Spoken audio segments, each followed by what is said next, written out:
कहानी की शुरुआत एक बड़े से शहर से शुरू होती है। यहाँ जॉय नाम का लड़का एक पहाड़ी पर बैठकर बीच की तरफ देख रहा था। समुद्र में एक लेडी नहा रही थी और उसकी खूबसूरती ने जॉय का ध्यान खींच लिया था। इस लेडी का नाम रोज था और जॉय उसे ही छुपकर देखने लगा था। रोज को देखते देखते काम करती थी। हमारी आज की कहानी इन दोनों पर ही आधारित है और देखेंगे कि जॉय कब रोज की गुफा में धमाके करता है। अगले दिन जॉय अपने स्कूल में था और वो पढ़ाई में काफी तेज था। स्कूल के बाद वो होटल में फोन कर उसी कमरे के बारे में पूछता है जिसमें रोज रुकी थी। वो होटल वालों से झूठ बोलता है कि मैं रोज का रिश्तेदार हूँ ताकि उनसे रोज का पता जान सके। दूसरी तरफ रोज भी अपने काम पर थी और वो लोगों को उनके खत दे रही थी। इसी बीच जॉय उसे दूर से देखने लगा। होटल वालों ने उसे रोज का पता बता दिया था और अब वो रोज का पीछा करने लगा था। रोज को देखने के बाद वो सीधा अपने घर आता है। जल्दी जल्दी बाहर आकर उसे संभालती है। गिरने के कारण जॉय के एक हाथ पर चोट लग गई थी, जिस कारण रोज उसे अपने घर में ले आती है। घर में आते ही वो उसकी मलहम पट्टी करने लगी। जॉय उससे उसके लवर के बारे में पूछता है तो रोज उसे बताती है कि वो किसी काम से दूसरे शहर गया है और वो जल्दी ही वापस आ जाएगा। अब जॉय उससे पूछता है कि तुम होटल में क्या कर रही थी। इसके जवाब में रोज उसे बताती है कि इस घर में काम हो रहा था, इसलिए मैं एक दिन के लिए होटल में ठहरी थी। रोज की बात सुनकर जॉय कहता है कि मैं होटल में डर गया था, लेकिन आज ना तो मैं डरूंगा और ना भागूंगा। उसकी बात सुनकर रोज उसे अपने बेडरूम में ले आती है। वो भी काफी दिनों से प्यासी थी, इसलिए वो अपनी गुफा में धमाके चाहती थी। वो जैसे ही अपने कपड़े उतारने लगती है तो जॉय का पतलून में ही पानी निकल जाता है। जॉय आज भी कुछ नहीं कर पाया,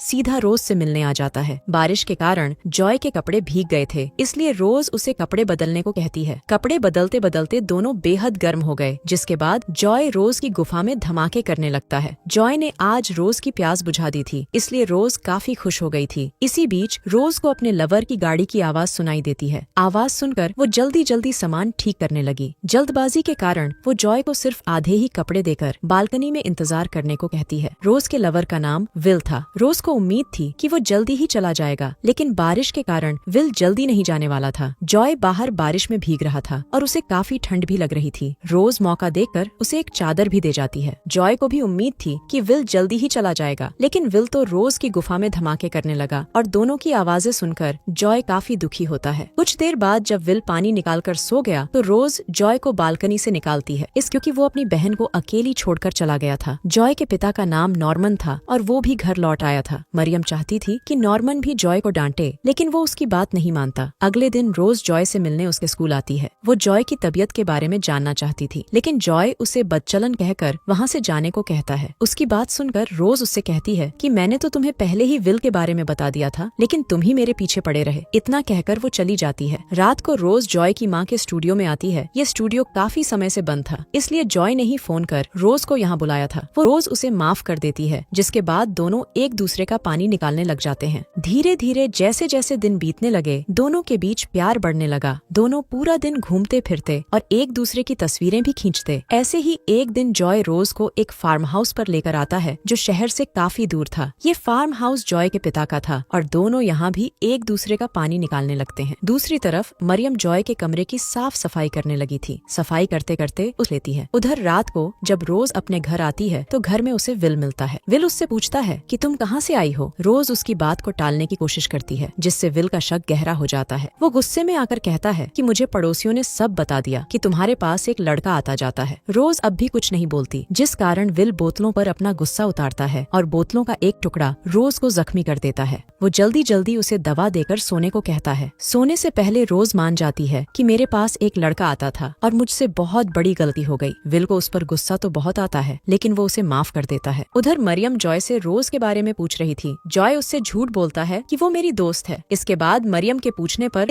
मरियम नॉर्मन को भी सब बता देती है कि हमारा बेटा एक बड़ी उम्र की लेडी से सब कुछ सीख रहा है और उसे उसका नशा हो गया है। अगले दिन मरियम रोज के ऑफिस में आती है। वो उसे जॉय से दूर रहने को कहती है, क्योंकि कुछ ही दिनों में जॉय के फाइनल एग्जाम शुरू होने वाले थे। मरियम चाहती थी कि जॉय पढ़ लिख कर बड़ा आदमी बने। उसे जॉय और रोज की दोस्ती भी पसंद नहीं थी। अगले दिन रोज जॉय से मिलने उसके स्कूल में आती है। वो उसे अपनी और विल की शादी के बारे में बताने आई थी, ताकि जॉय उसे भूलकर अपने एग्जाम की तैयारी करे। रोज की शादी होने वाली थी और यही सोच सोच कर जॉय का दिमाग खराब होने लगा था। कुछ दिनों बाद जॉय के एग्जाम शुरू हो गए, लेकिन जॉय अपने कमरे से गायब था। उसे कमरे से गायब देखकर उसके माता पिता हैरान हो गए, लेकिन उसे पता था कि वो कहाँ हो सकता है। जल्दी ही रोज नॉर्मन के साथ मिलकर जॉय को ढूंढने लगी। कुछ देर बाद दोनों उसी फार्म हाउस पर पहुँच जाते हैं। यहाँ जॉय रोज का पानी निकालता था। दोनों को जॉय यहाँ मिल भी जाता है, मगर इस वक्त वो दारू के नशे में था। दोनों जल्दी जल्दी उसे ठंडे पानी के नीचे करते हैं ताकि उसका नशा उतर सके। नशा उतरते ही वो नॉर्मन पर हमला कर कहता है कि साले तूने कभी भी मुझे समय नहीं दिया और अब साले तुझे मेरी फिक्र हो रही है। नॉर्मन किसी तरह उस पर काबू पाकर उसे अपने साथ ले जाता है। कुछ देर बाद जॉय एग्जाम देने लगा था, जबकि रोज विल से शादी कर लेती है। जॉय को समझ आ चुका था कि वो रोज से शादी नहीं कर सकता, क्योंकि उन दोनों में उम्र और तजुर्बे का काफी फर्क था। कहानी के आखिर में